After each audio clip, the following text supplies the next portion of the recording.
Hello, welcome back to another video. तर आपण आजपासून एक नवीन सिरीज चालू करतोय की डेटाबेसची. डेटाबेसमध्ये आपण एस क्यू एल सर्व्हर किंवा मायक्रोसॉफ्टचा S Q L M S S Q L आपण बघणार. त्याच्या क्वेरीज वगैरे आपण कशा लिहू शकतो, त्याचा आपण कोणता आय डी वगैरे वापरायचा, हे सगळं आपण डेटाबेस साठी लागणार आहे. तर डेटाबेस कशासाठी लागणार आहे की आपल्याला ASP.NETच्या ज्या API बनवायच्या आहेत ना, त्या API थ्रू आपल्याला एखाद्या युजरची माहिती स्टोअर करण्यासाठी किंवा एखाद्या डेटा स्टोअर करण्यासाठी आपल्याला ते सगळं बघायचं आहे. पहिल्यांदा आपल्याला महत्त्वाची गोष्ट काय बघायची आहे की डेटाबेस शिकण्यापूर्वी आपल्याला इन्फॉर्मेशन म्हणजे काय असतं, डेटा काय असतो, डेटाबेस म्हणजे काय असतो, DBMS काय असतं, RDBMS काय असतं, त्यानंतर SQL काय असतं आणि SQL सर्व्हर काय असतो. राईट. आता डेटा म्हणजे काय असतं की रॉ फॅक्ट्स असतात किंवा एखाद्या माहितीला डेटा आपण म्हणू शकतो. माहिती म्हणजे काय, जसं की माझं नाव हा पण एक डेटा झाला किंवा माझं आडनाव हा पण डेटा झाला. आता हा मी कोर्स घेतोय .NET C#.NET हा एक कोर्स झाला, हा पण काय झाला की एक डेटा झाला. राईट. किंवा एखाद्या स्टुडंटचे स्कोर असतील किंवा मार्क्स असतील किंवा एखाद्या स्टुडंटची सॅलरी असेल किंवा पत्ता असेल, हे पण काय झालं, सगळा माझा डेटा झाला. राईट. आता इन्फॉर्मेशन म्हणजे काय की हा डेटा अरेंज करून उपयोगी बनवलेला डेटा, त्याला बोललं जातं की इन्फॉर्मेशन. जसं की माझा फुल नेम ओमकार प्रकाश मोहिते अशा टाईपमध्ये जर काहीतरी एक्वाजेड असेल किंवा हॅरी पॉटर असेल, हे काय झालं की माझी इन्फॉर्मेशन झाली. बरोबर, की त्याला वाचायला पण बरं पडतंय आणि त्याला काहीतरी व्यवस्थित अरेंज करून जो डेटा बनवला जातो ना, त्याला बोललं जातं की इन्फॉर्मेशन.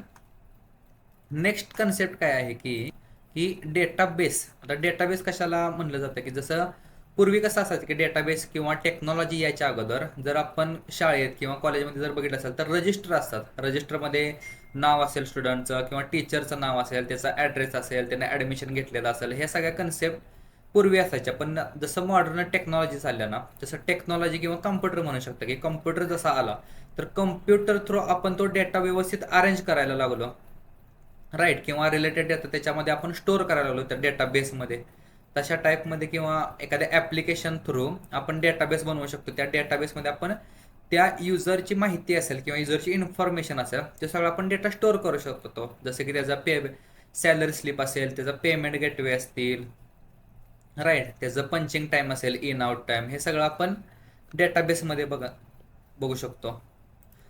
ओके. त्याच्यानंतर आपल्याला काय बघायचं की DBMS. आता DBMS मध्ये काय की जसं डेटाबेसमध्ये त्याचे दोन टाईप पडतात की डेटाबेस मॅनेजमेंट सिस्टीम आणि RDBMS. ओके. आता डेटाबेस म्हणजे काय असतं की डेटाबेसमध्ये आपण रिलेशनल विदाउट रिलेशन म्हणजे एखाद्या टेबल आणि रो व्हॅल्यूजमध्ये आपण डेटा स्टोअर करू शकतो. राईट. जसं की इथं मी डायग्राम काढतो.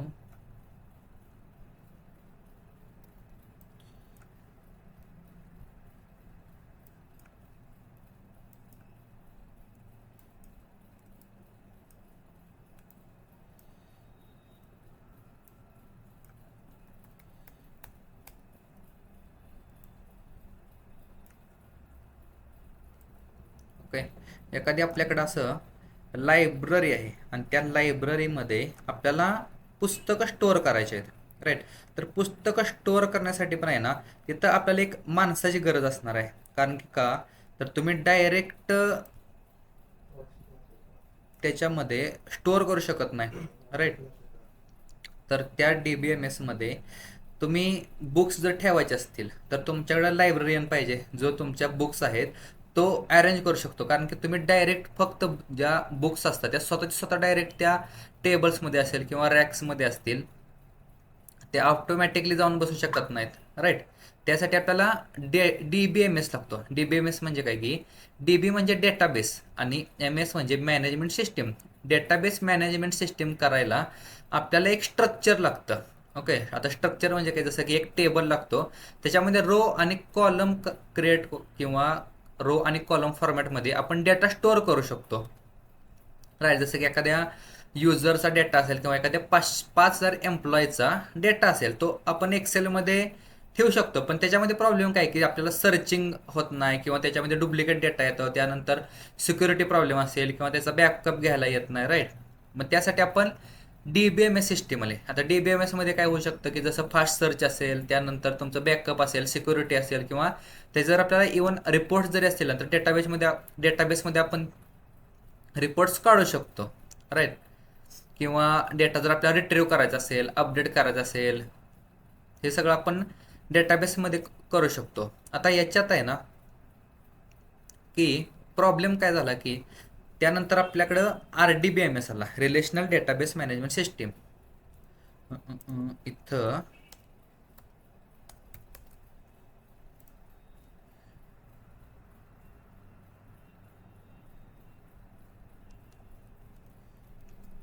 आता याच्यामध्ये DBMSचा प्रॉब्लेम काय होता की एक ड्रॉबॅक होता की DBMS मध्ये तुम्ही एकाच टेबलमध्ये तुम्ही डेटा स्टोअर करू शकता किंवा अनेक टेबल्समध्ये तुम्ही डेटा स्टोअर करू शकता, पण त्याच्यामध्ये रिलेशनशिप नसायचं. रिलेशनशिपमध्ये जसं की एकच माणूस ॲज अ तुम्ही स्टुडंट असू शकता, आणि स्टुडंट असून सुद्धा तुम्ही एखाद्या लायब्ररीतून तुम्ही पुस्तक मॅनेज करणं असेल किंवा त्या लायब्ररीतून पुस्तक तुम्ही आणू शकता. पण त्याचा ड्रॉबॅक काय होता की हे दोन वेगवेगळे टेबल झाले, पण त्यांचं रिलेशन कशाशी आहे का नाही. मग त्यासाठी आर डी बी एम एस कन्सेप्ट आली. आता RDBMS मध्ये काय झाले की त्या दोन टेबलमध्ये आपले फॉरेन की असेल किंवा प्रायमरी की असेल, या फॉरेन की आणि प्रायमरी कीमुळे काय झालं की दोन टेबलमध्ये आपण रिलेशनशिप ॲड करून आपण डेटा स्टोअर करू शकतो, किंवा डेटा जो आहे तो आपण डिवायडेडली इक्वली स्टोअर करू शकतो, राईट. जसं की माझ्याकडे एक डिपार्टमेंट नावाचा इथं सपोज हा माझ्याकडे एक डिपार्टमेंट नावाचा टेबल आहे आणि हा स्टुडंट नावाचा टेबल आहे, राईट. तर इथं त्याचा ID असेल, राईट, किंवा त्याचं नेम असेल, आणि इथं डिपार्टमेंट ID असेल.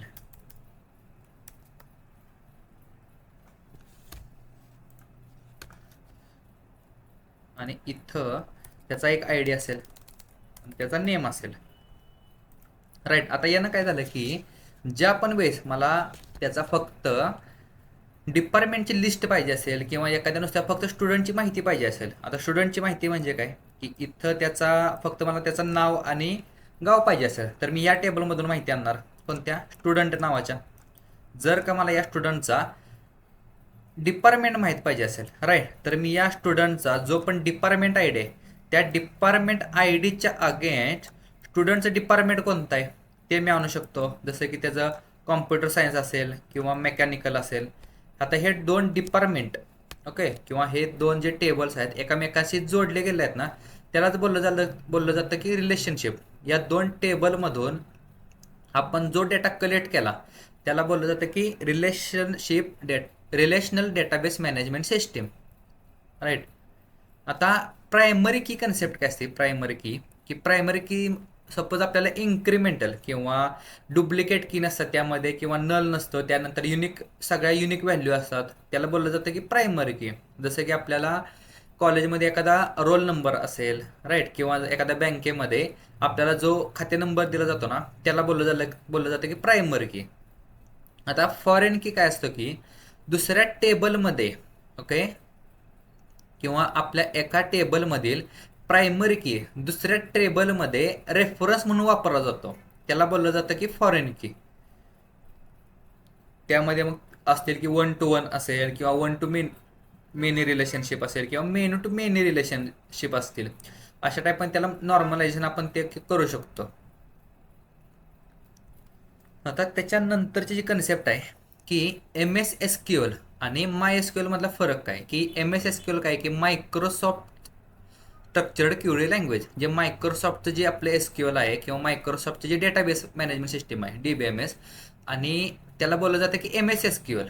आणि नेक्स्ट काय की MySQL. आता MySQL कोणाचं आहे की ओरॅकलचं आहे. दोन्ही पण ओपन सोर्स आहेत, म्हणजे एंटरप्राइज लेवलला किंवा ॲज अ एक्सप्रेस एडिशन आपण फ्रीमध्ये वापरू शकतो डेव्हलपमेंटसाठी. पण जर का तुम्हाला पेड ॲप्लिकेशन घ्यायचे असतील किंवा पेड तुम्हाला जर सर्व्हिस द्यायची असेल एखाद्या क्लायंटला वगैरे, तर तुम्ही पेड पण घेऊ शकता. आपल्याला यातल्या महत्त्वाच्या गोष्टी कोणत्या कोणत्या लागणार आहेत की एक तर लागणार आहे SSMS, ओके.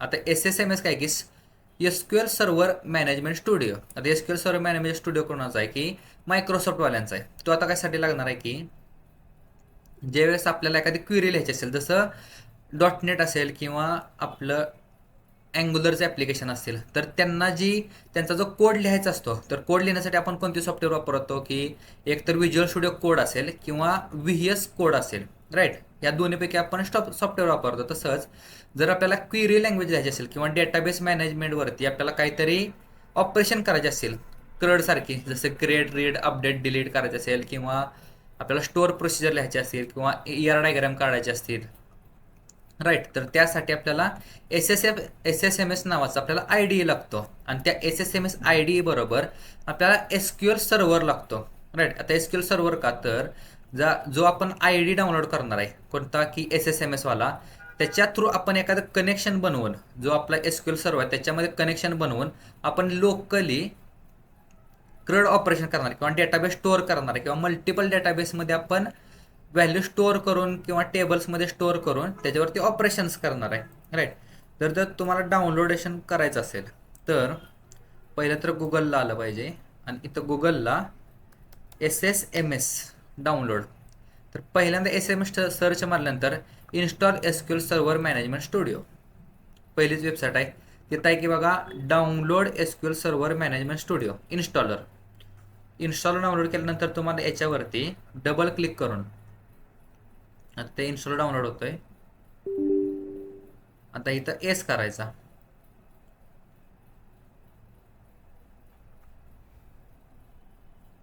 ओके,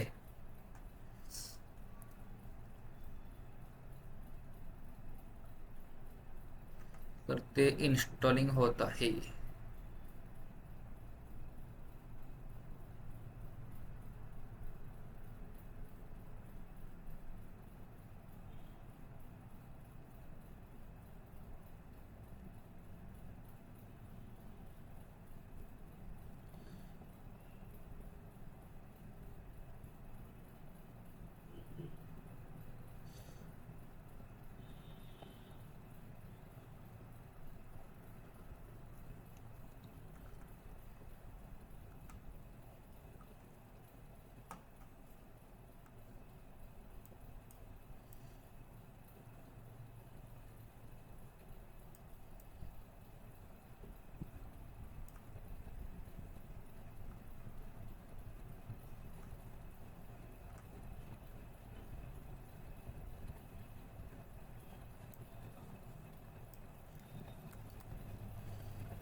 ओके, तर आता हा भरपूर वेळ घेतोय.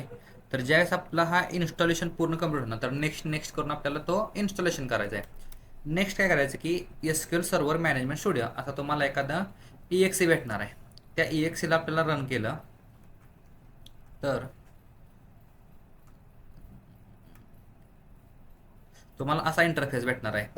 तर या इंटरफेसमध्ये तुम्हाला जो सर्व्हर आहे, ओके, सर्व्हर किंवा तुमचा जो डेटाबेसचं नाव आहे ते तुम्हाला डेटाबेसचं नाव टाकायचं आहे किंवा तुमच्या लॅपटॉपचं जे नाव असतं ते तुमच्याला टाकायचं आहे.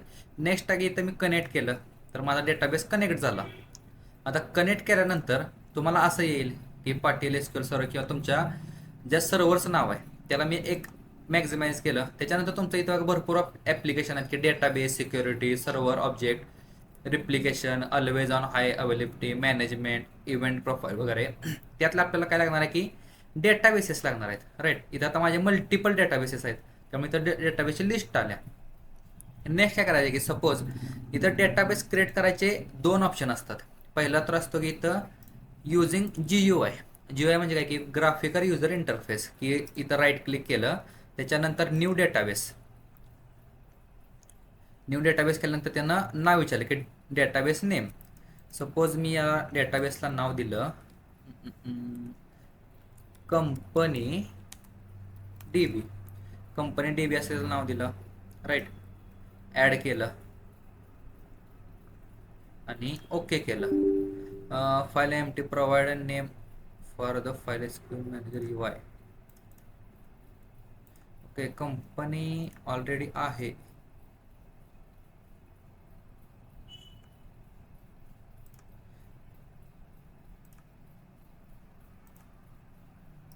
कंपनी नाही, न्यू डेटाबेस. त्याला नाव देऊ आपण कंपनी अंडरस्कोर DB.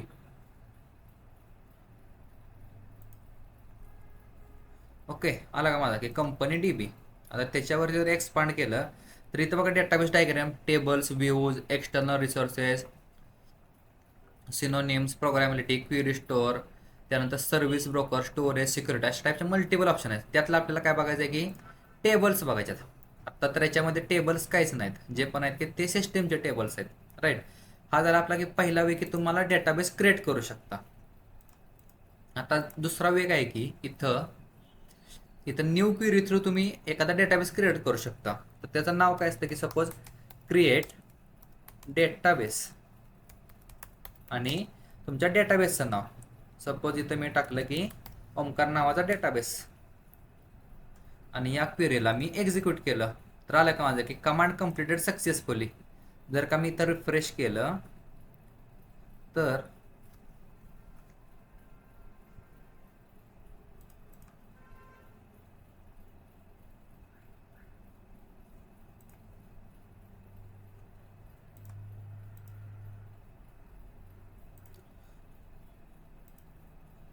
आला का माझा की ओमकार नावाचा डेटाबेस. असं आपण डेटाबेस क्रिएट करू शकतो. राईट. किंवा जर मला हा डेटाबेसला यूज करायचा आहे, आता डेटाबेस कोणता यूज होतो हे तुम्हाला कसं कळतं की एक तर इथं हा जो ड्रॉप डाऊन आहे ना, याच्यामध्ये तुम्हाला कळतं की हा कोणता डेटाबेस यूज करतोय. राईट. की मास्टर असेल किंवा मॉडेल असेल तशा टाईपमध्ये. सपोज जर का मी इथं यूज ओमकार टाकलं, ओके, किंवा कंपनी DB टाकलं आणि इथं मी याला सिलेक्ट करून एक्झिक्यूट केलं तर बघा इथं ॲटोमॅटिक व्हॅल्यू चेंज झाली का, किंवा कंपनीच्या जागी ओमकार केलं. ओके. आणि एक्झिक्यूट केलं तर आला का माझा की ओमकार डेटाबेसला ते ॲटोमॅटिकली सिलेक्ट झालं. किंवा सपोज जर का मला या डेटाबेसचं नाव रिनेम करायचं असेल तर रिनेमची क्वेरी काय असते की alter database. Okay, alter database. आणि ज्या डेटाबेसला तुम्हाला रिनेम करायचं आहे, सपोज मला या ओमकार डेटाबेसला रिनेम करायचं आहे, नेक्स्ट असतं की मॉडिफाय कीवर्ड. मॉडिफाय कीवर्ड नंतर त्याला काय मॉडिफाय करायचं आहे. ओके, या मॉडिफाय कीवर्ड नंतर तर मला नेम मॉडिफाय करायचं आहे. आता नेम काय ठेवायचे, सपोज ट्रेल अँड टीच हे मला नाव ठेवायचं आहे. आणि ह्या क्वेरीला मी एक्झिक्यूट केली. ओके, इथं कोलन पडलाय आणि इथं मी याला एक्झिक्यूट केली. राईट. तर नो इश्यू. आता जर का मी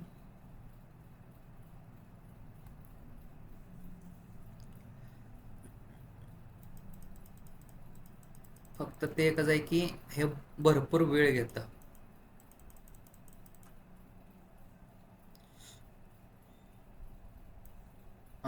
डेटा कुड not be executed lock product performance application. Okay.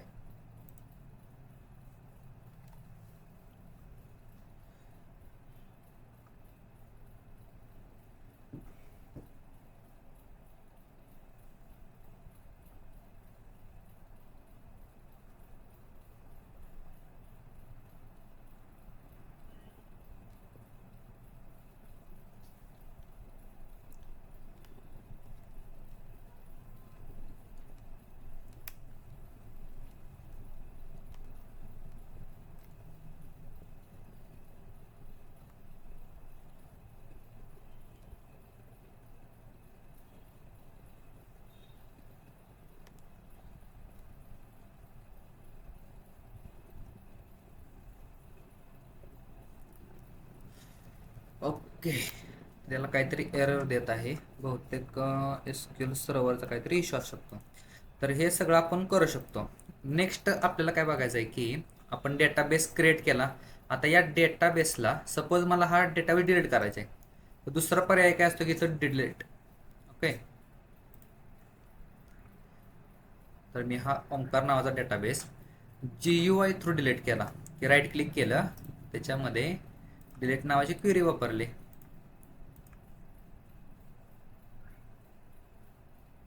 आता ते एक्झिक्युटिंग होत आहे.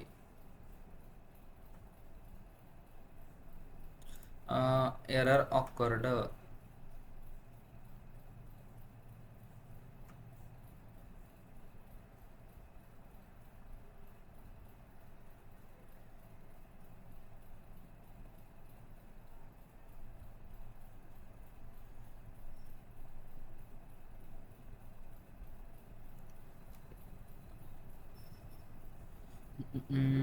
ओके, डेटाबेसला काहीतरी एररच आलाय.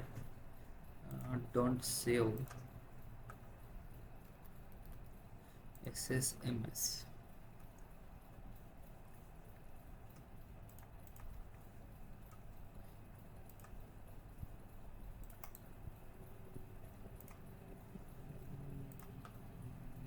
ओके, आता तो डिलीट झाला. कारण का तर काहीतरी एसक्यूएल सर्व्हरचा प्रॉब्लेम येत आहे.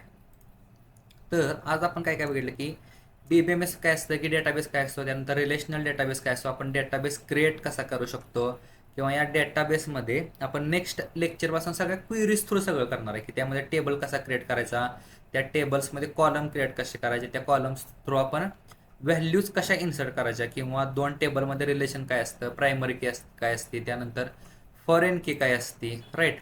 तर त्याच्यावर तुम्हाला हे सगळं इन्स्टॉलेशन सगळं कंप्लीट झालेलं पाहिजे, की तुम्हाला एक दोन गोष्टी पाहिजेत, की एक तर SQL सर्व्हर पाहिजे, आणि दुसरी गोष्ट म्हणजे तुम्हाला ID पाहिजे. ID म्हणजे हा जो SSMS आहे ना, SQL सर्व्हर मॅनेजमेंट स्टुडिओ, हा तुम्हाला एक ID पाहिजे, त्याच्यावरती तुम्ही क्वेरी सगळ्या रन करू शकता, राईट. जर का चॅनल नवीन असेल तर सबस्क्राईब करा. भेटूया आपण नेक्स्ट लेक्चरला.